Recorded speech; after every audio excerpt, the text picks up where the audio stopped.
Welcome to Wayne's Old Time Radio Page channel. I'm Wayne, your host. These programs are brought to you by support of our listeners. You can give your support at Patreon or PayPal, either one. There's clickable links in the description below. Thanks for your support and enjoy the shows. If you'd like for me to get you a shout out, there's a link to PayPal in the description below. Leave us a donation. We'll get it up here for you. Just tell us who you want it to. You, a friend, a girlfriend, a wife, spouse, whatever. And we'll get it up here. This is Orson Welles, speaking from London.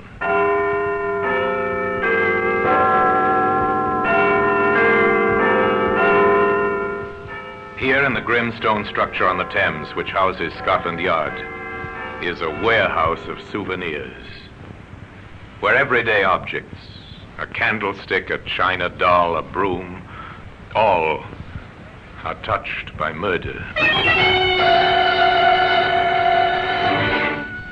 Now take this button, this brass button, the symbol of a barracks parade ground, but this was not found on any parade ground. This is interesting, sir. A brass button. Very interesting, Sergeant. It's from an army uniform.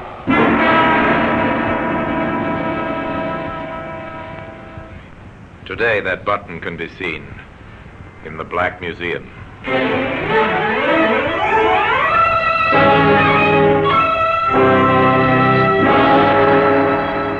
From the annals of the Criminal Investigation Department of the London Police, we bring you the dramatic stories of the crimes recorded by the objects in Scotland Yard's Gallery of Death, the Black Museum. In just a moment, you will hear The Black Museum, starring Orson Welles.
Now, The Black Museum, starring Orson Welles.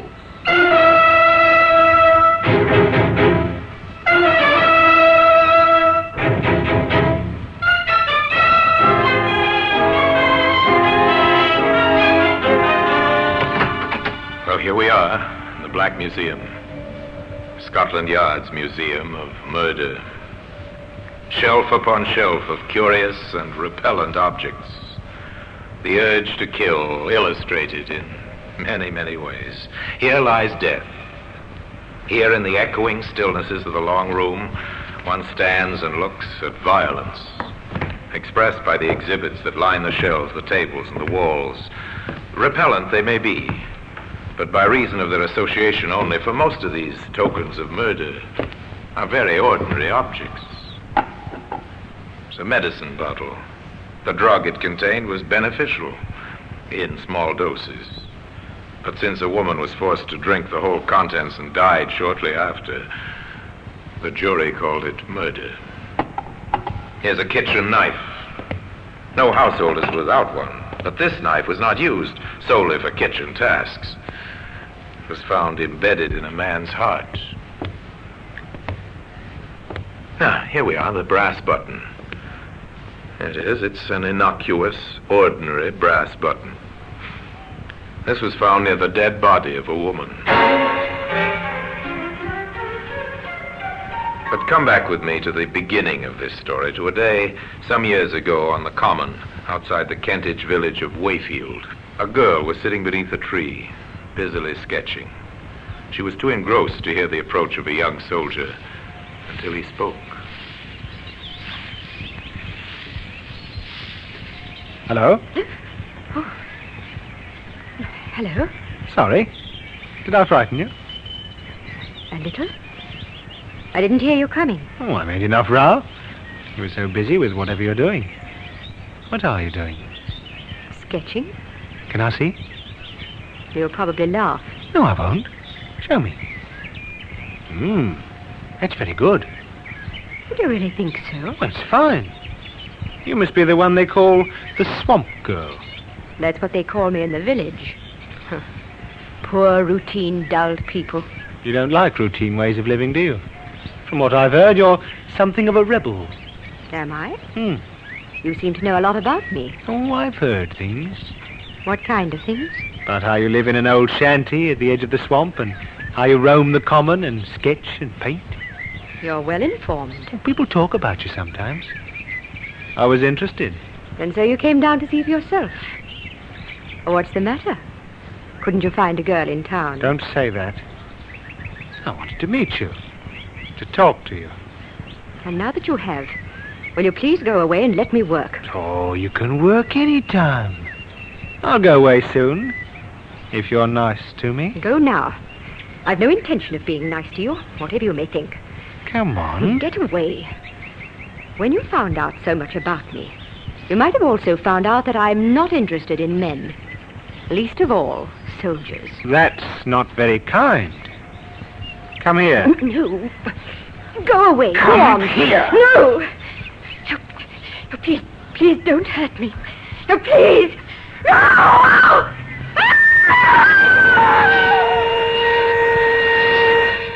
A woman screamed and cried for help on the Wayfield Common, but there was no one within a mile to hear her screams. 2 days later, in the post office at Wayfield, a letter was returned by the postmistress. Mrs. Riley, Yes, Jimmy? that registered letter you sent me out with, there was nobody about to sign for it. Wasn't the swamp girl at home? No, Mum. I called out Miss Morgan, but there wasn't any answer. All right. You can deliver it tomorrow. Yes, Mum. Her name was Jeanette Morgan, but people of the town called her the Swamp Girl because of her vagrant, strange way of living. The next day, Jimmy, the postal messenger, rode out on his bike to deliver the registered letter, but once again the Swamp Girl was not at home. Then, on the way back, taking a shortcut, Jimmy found her. Miss Morgan! Jimmy saw only her legs at first protruding from a bush, which had been meant to hide her. At first he thought she was asleep. But he didn't think so for long.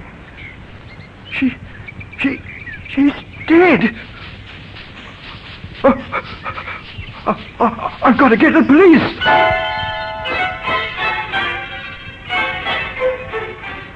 Murder transforms a little village like Wayfield. All work ceases. The people gather in small groups in the streets to talk about it. Yeah, have you heard the news? There's been a murder. Aye? A murder? Yes, out on the common. Who? The swamp girl. They found her body.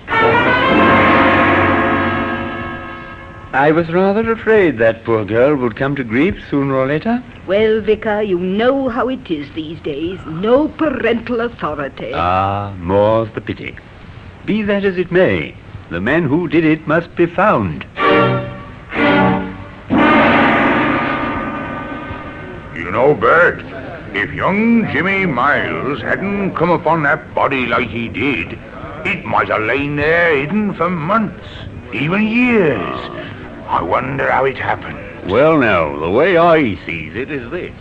Now in the bar of the local, they sipped their beer and discussed the sensation. Jimmy became something of a hero. He'd found the body and even now is being questioned by the London detectives from Scotland Yard.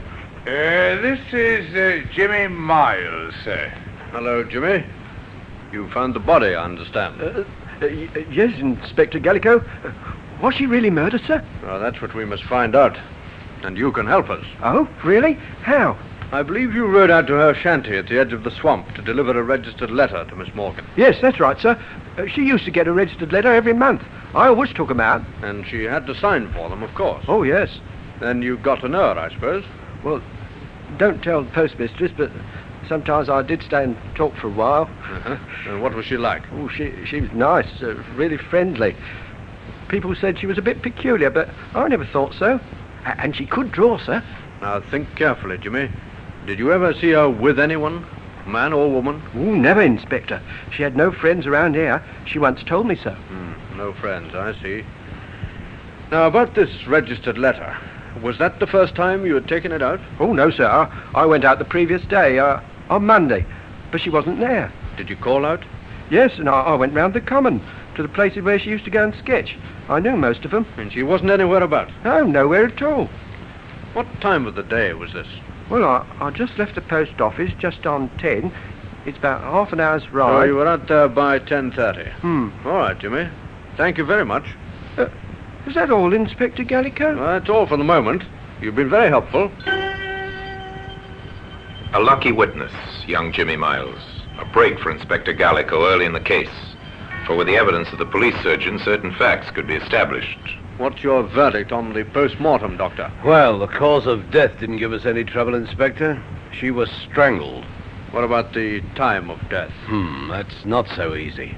I'd say she died 48 hours ago, at least. Wait a minute. That means before noon on Monday. It ties in, Doctor. Good.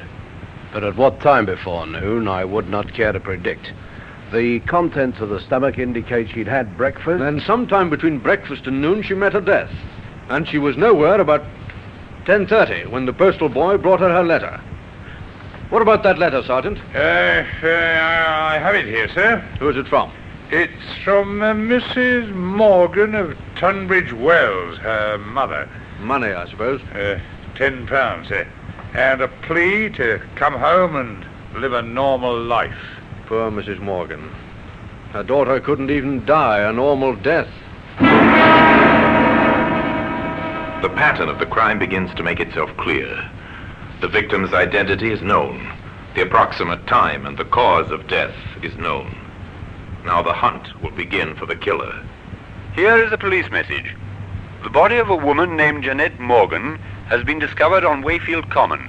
Evidence suggests that she met her death by strangulation sometime before noon on October the 19th.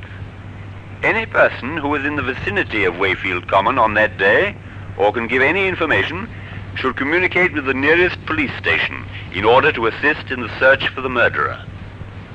And in this, the police will be aided by a brass button. That same brass button that today can be found in the Black Museum. In just a moment, we will continue with The Black Museum, starring Orson Welles.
And now we continue with The Black Museum, starring Orson Welles.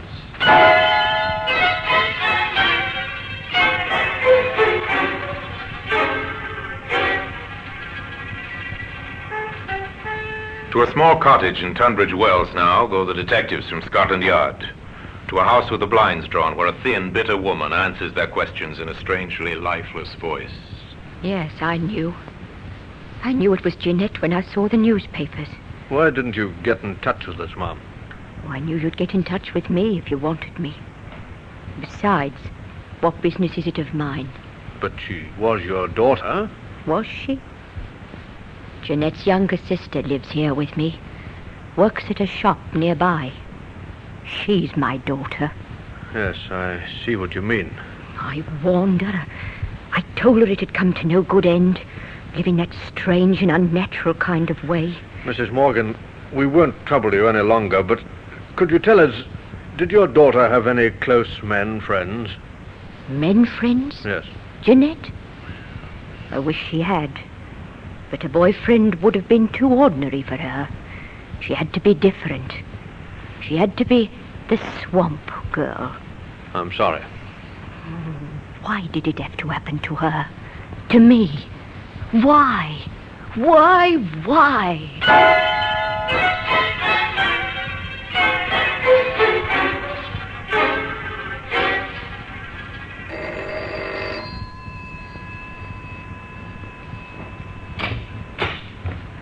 Good evening. Good evening, Vicar. I'm from the police. The police? I don't recognize you. No, sir. You see, I'm not from the local police. I'm from London. And I'm down here in connection with the murder. Oh, yes, terrible, yes. But how can I help you? Well, you can help a good deal, sir. You see, the local police are pretty short-handed, and Inspector Gallagher has decided that our next move should be to make a very thorough search of the common, particularly round about where the body was found. Oh, I see. And I suppose you want some help from my parishioners? Yes, sir, that's roughly the idea. Ah, very well, then. We'll help you in every way we can. You can depend upon us. All right, Sergeant. Let's get on with the search. Very good, sir. You take Smart and work in from the road. All right, I'll sir. take Rogers and work in from the field side. I'll meet you by the ditch. Yes, that'll be all right, sir.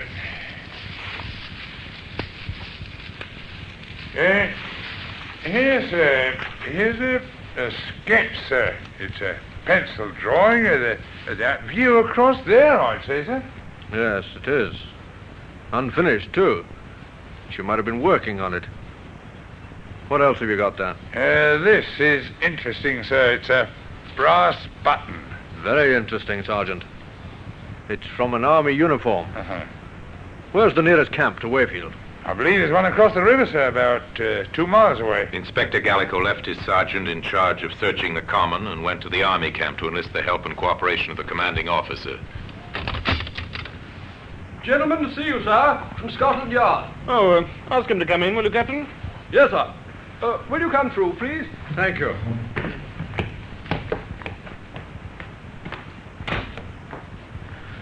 Major Curtis, I'm Inspector Gallico from Scotland Yard. How do you do, Inspector?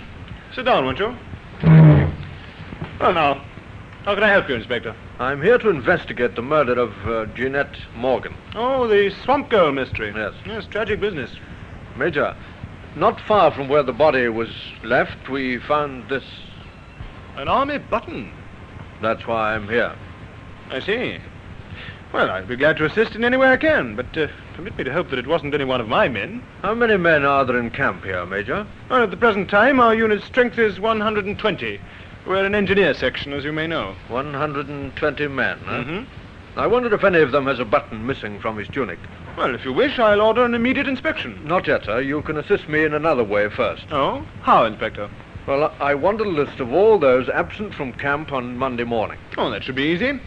There's no leave on any week morning. If anyone was away from camp, it must have been for a special reason. Anyone at all, between the hours of 7 in the morning and 1 o'clock. Well, the adjutant can help us there. I'll get him to make out a list of all those away from camp on Monday morning immediately.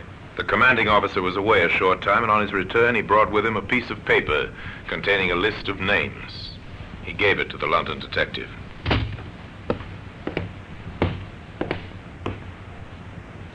Yes, there you are, Inspector. 5 men were away from camp during the time you asked about. Sergeant Willis, A Company. Yes, he's our caterer at the present time. We're understaffed, of course. Sergeant Willis and Private Fields were in town with a provision truck. They were together? Yes, we could always check that with one or the other. I don't think I'm very interested in those two. Oh? What about Private Liston, B Company? Oh, he's the unit driver. I sent him into town shortly before noon. On a private errand. Shortly before noon, Well, that leaves two.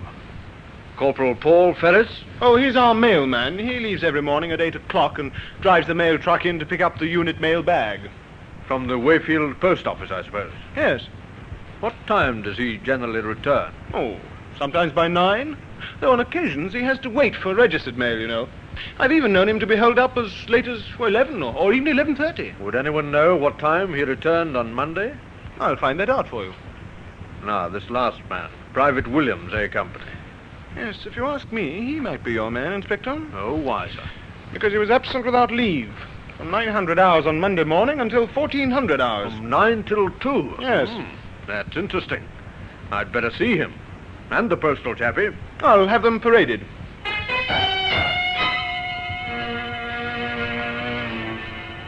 Corporal Ferris, Private Williams, this is Inspector Gallico from Scotland Yard. He has some questions to ask you both. Thank you, sir. Corporal Ferris, we'll take you first. Yes, Inspector. What time did you leave camp last Monday morning on your mail run? At 800 hours, sir. And what time did you return? Well, if I remember correctly, the mail was brought round rather late that morning, Corporal. Yes, sir. I was just about to explain to the inspector. I had to wait for several registered letters. What time did you actually return? Shortly before 1100 hours, sir. Thank you, Corporal. Now, Private Williams. You were absent without leave throughout Monday morning. Yes, sir. Are you able to give a satisfactory account of your whereabouts? I'd prefer not to, sir. Private Williams has consistently refused any explanation of his conduct, Inspector. Oh, that's rather unwise, Williams. If you have an alibi, you'll need it. This is an investigation into murder. Murder? I didn't do no murder. I was with me girl in Wayfield. Ah. What's her name? Hey, Susie Walker, 9 High Street. You asked her if I wasn't there. Oh, I didn't want to get her into any trouble, you understand, that's all. But murder? Oh, I don't know nothing about the girl who was killed. Honest, I don't. Well, we'll check your statement, Williams. I've finished with them now, sir. Corporal Ferris, Private Williams, dismiss. Inspector Gallico drove into Wayfield to number 9 High Street. Oh, no. Susie wasn't out with him that day. I remember it distinctly. She went over to see her girlfriend at Kenbury. Well, you can ask her yourself.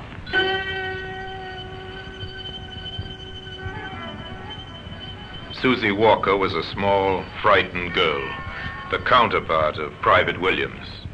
Oh, Inspector, I hope he hasn't done anything wrong up at the camp in not telling them where he was. Oh, that'd be terrible. He wouldn't tell a lie, I know that. I'm sure of it. You see, we'd had a quarrel, and he wanted to see me. I didn't dare let Mother know, so I made up a story about it. She confirmed his alibi, and Gallico went next to the post office to interview Mrs. Riley. Just one inquiry I'd like to make, Mrs. Riley. Oh, anything at all, Inspector. Anything. To think of that poor girl.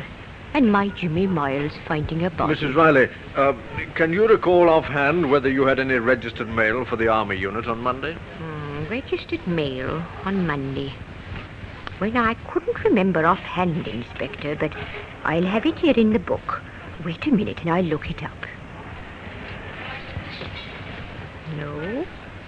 No, there was nothing on Monday. There hasn't been a registered letter for the Army since last week. Then the postal corporal wouldn't have been delayed on Monday morning? Oh, not him. He was in for his mail bag and out again quick as you like. Didn't even stop for a chat. I remember that now. What time would he have left here, Mrs. Riley? Can you give me any idea? I can give it to you right on the dot. It's come back to me quite plainly. We open at 8:30. Corporal Ferris was here waiting when I arrived to open up. 8:30. And he didn't stay? No, not more than a few minutes.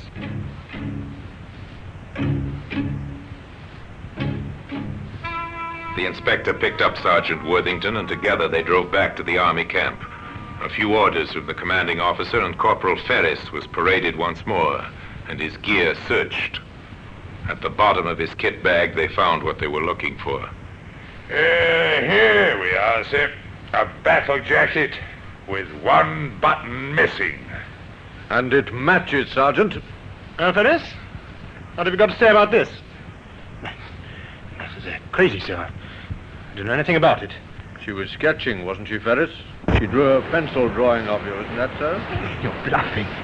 She didn't do any drawing of me. It was a landscape scene. A landscape scene, yes, so it was.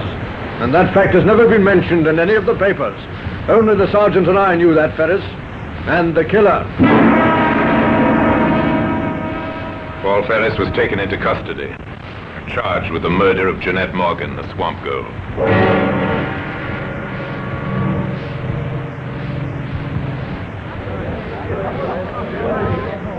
Silence in court!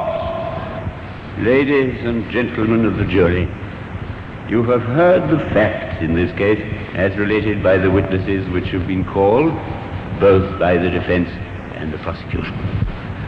The prisoner stands before you accused of the crime of murder, a particularly brutal murder, a murder without motive. But lack of motive is not necessarily a defense. It is for you to decide whether the facts which you have learnt during this case, not only the words spoken by the witnesses, but the mute testimony of the material objects placed before you, justify your verdict, which must be beyond all reasonable doubt.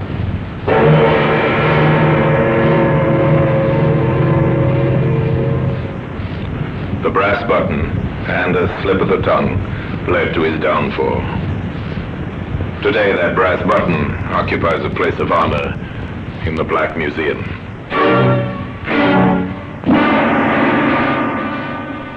Orson Welles will be back with you in just a moment.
Now here in person is Orson Welles. The picture was completed when the tracks of a vehicle were found some 50 yards away from the scene of the crime. The tracks were identified as those of the mail truck, of which the driver had been Corporal Paul Ferris.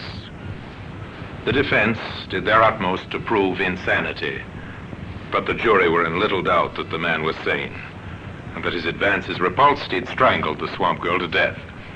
They took 17 minutes to find him guilty, and the brass button which had led to his arrest was Exhibit A on the courtroom table, from where at the end of the trial and the pronouncement of the inevitable death sentence, it was taken to its present resting place in the Black Museum. And now until we meet next time in the same place and I tell you another story about the Black Museum, I remain as always, obediently yours.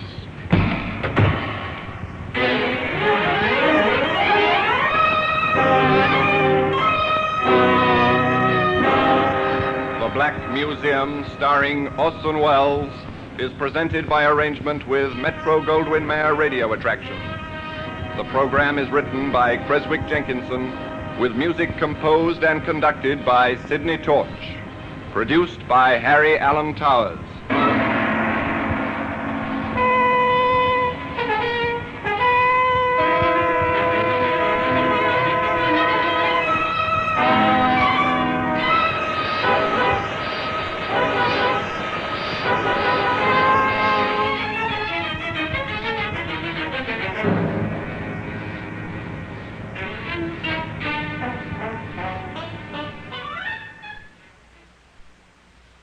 These programs are brought to you by support of our listeners. You can give your support at Patreon or PayPal, either one.